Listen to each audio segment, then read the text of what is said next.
Le pouvoir en grec, c'est dynamis. Et quand je prêche, souvent j'aime rentrer dans l'étymologie, aller dans l'étymologie, dans le sens même du mot. Le pouvoir en grec ancien, c'est dynamis. D-Y-N-A-M-I-S.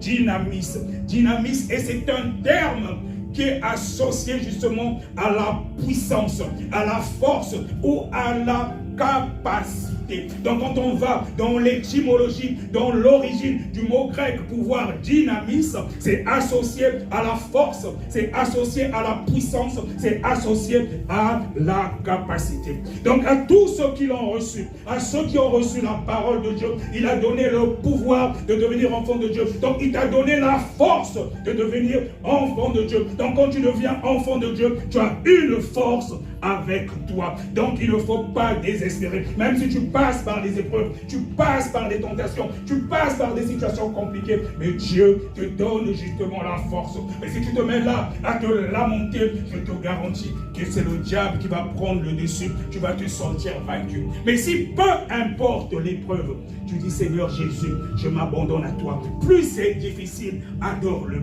Plus c'est difficile, adore-le. Tu t'abandonnes à lui. Je te garantis qu'il va te donner la force. Il va te donner la force de supporter les épreuves. Peu importe les difficultés, il te donne la force. Parce que le dynamisme est là. Quand tu reçois le Seigneur Jésus-Christ comme ton Seigneur et Sauveur, il te donne le dynamisme. Et dans l'étymologie du mot grec, dans le grec ancien comme le Nouveau Testament est écrit en grec, le pouvoir c'est la force. Quand on va dans l'étymologie du mot, il t'a donné la force. Et toujours dans le dynamisme, tu as aussi la puissance. Dans l'origine du mot grec qui signifie dynamisme, synonyme de pouvoir, tu as la force, il te donne aussi la puissance. Donc c'est comme si on disait que à tous ceux qui l'ont reçu, il a donné la force de devenir enfant de Dieu. Il a donné aussi la puissance, parce que quand tu reçois le Seigneur Jésus-Christ comme ton Seigneur et Sauveur, il y a la force, il y a la puissance aussi qui t'accompagne, parce que le chrétien, il est puissant. Quand tu reçois le Seigneur Jésus-Christ, c'est lui-même qui vient habiter en toi, tu deviens fort,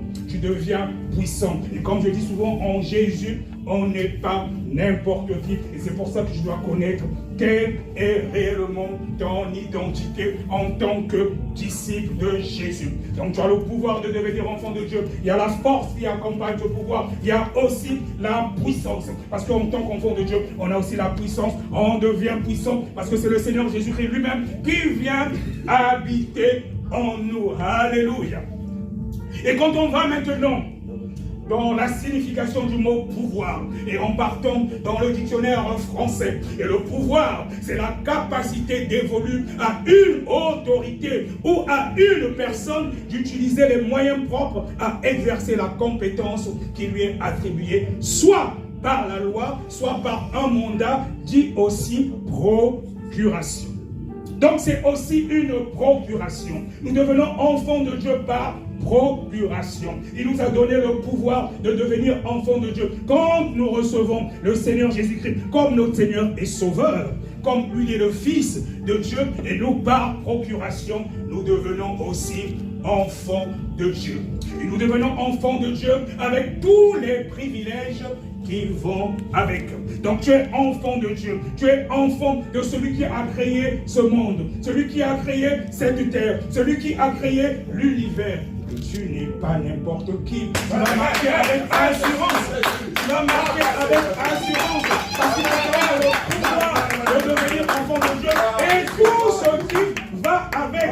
Tu as tous les privilèges. Il ne faut pas te sous-estimer. De fois toi-même, si tu regardes ta nature charnelle, tu auras l'impression que tu n'es rien, que les gens te minimisent. Non, mais tu ne connais pas ce que tu es dans le spirituel. Et surtout quand tu marches dans la sanctification, tu essaies de marcher dans la crainte de Dieu. Tu es un géant. Tu es un géant dans le spirituel. Tu n'es pas n'importe qui. Tu es un géant dans le spirituel, ma soeur. Tu es un géant dans le spirituel, mon frère. C'est pas n'importe qui peut jouer avec toi.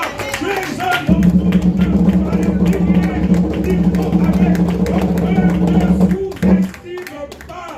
Ne te sous-estime pas. Des fois, tu peux peut-être envier quelqu'un que tu vas peut-être voir avec beaucoup de bien dans ce monde, alors que lui, il t'envie justement parce qu'il n'a pas la paix. Parce qu'il y a des gens, des fois, parfois, surtout ceux qui sont dans le monde occulte, quand ils citent certains pactes, il y en a des fois qui ne dorment même pas. Tu les envies deux fois pour rien, alors qu'il n'a pas la paix. Déjà, tu as la paix. Déjà, quand tu as la paix déjà en toi, c'est le plus important. Et je te garantis, quand tu as la paix justement de Christ Jésus, peu importe la situation, tu ne vas même pas paniquer.